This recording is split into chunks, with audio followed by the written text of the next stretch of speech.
good. You guys have a big opportunity Saturday. What's your excitement level for it? What's it going to take to get the victory? Yeah, it's just another opportunity to go win. We flushed the game from last week, this Sunday, so we're fully focused on Penn State, mainly focused on ourselves, trying to clean up the offense, execution, penalties, all that stuff. So it's just another opportunity to go 1-0. What's it going to take for you guys to get on the board early, take a lead? I know, like, cleaning up penalties, everybody kind of syncing together. What are going to be the keys?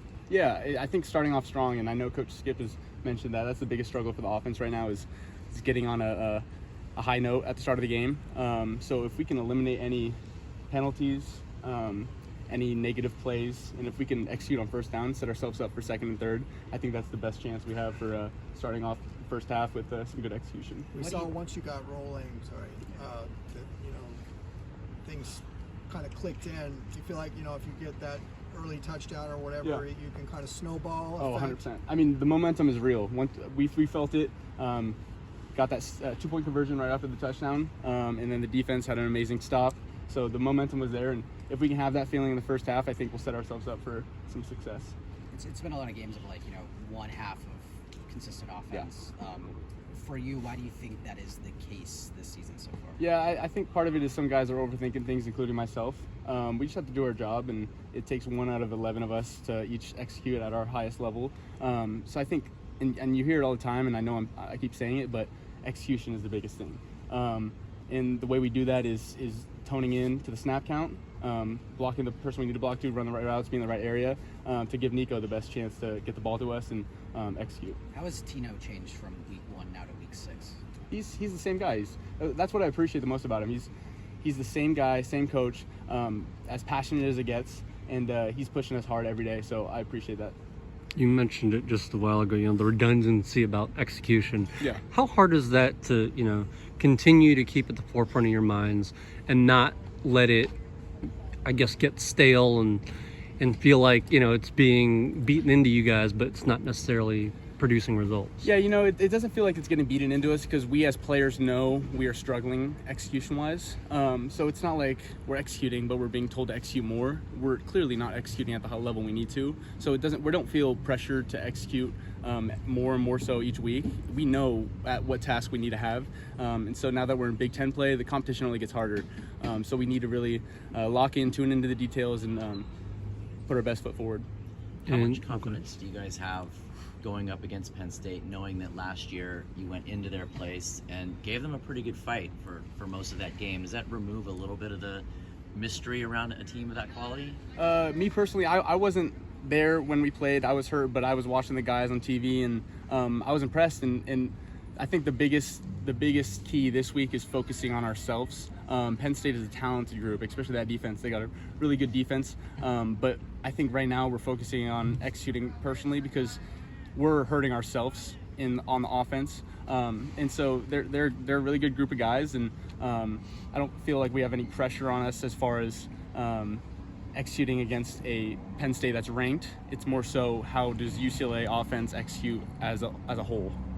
You guys, first game for the students back this week, I think. Yeah. What kind of boost is that to have them out there, creating a lot of noise for you guys? Yeah, I mean, it helps, but at the end of the day, we're not too focused on the people in the Rose Bowl. We're focused on the results we put on the field.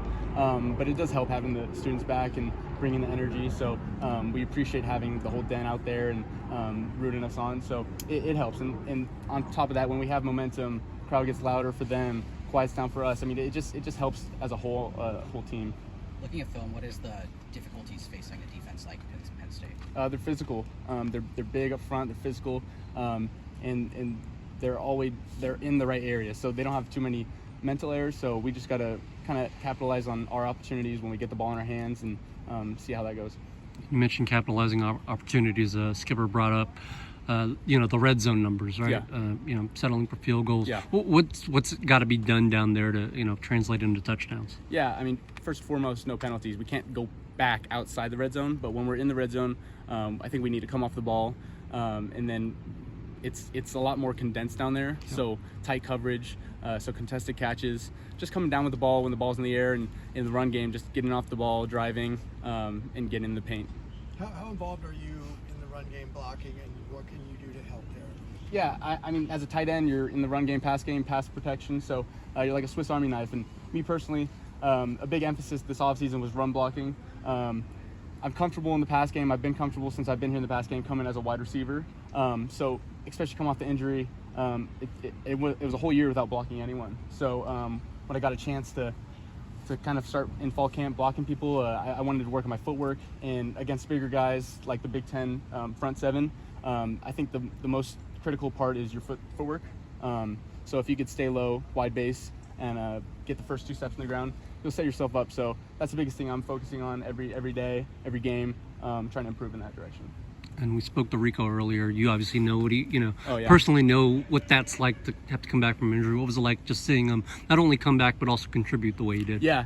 So Rico got his surgery a day before I got my second surgery.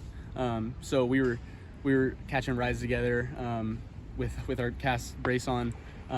So I was really proud of him. It was cool to see him come back, and he's been grinding in the training room with me. And so his progression, it's been tough, and I know what it's like. But I was really happy to see him out there, and he killed it. He did great. So we're expecting a lot more from him. He's going to be a big factor on our offense. So if we can get in the ball, let's see how that goes. Were you kind of a support network for each other during the Oh yeah, the whole return to play RTP group. A lot of those guys I wasn't really close with before I got hurt, and so it was kind of like a little family we created. And so I was obviously hurt before Rico, so any questions he had, I was able to kind of give him some feedback and some tips. But I'm really happy for him, and he's going to kill it. So it's cool to see everyone that's becoming healthy, started getting clear to play. So I'm happy for them. Awesome. Thank you so much. Yeah, Thank you. guys.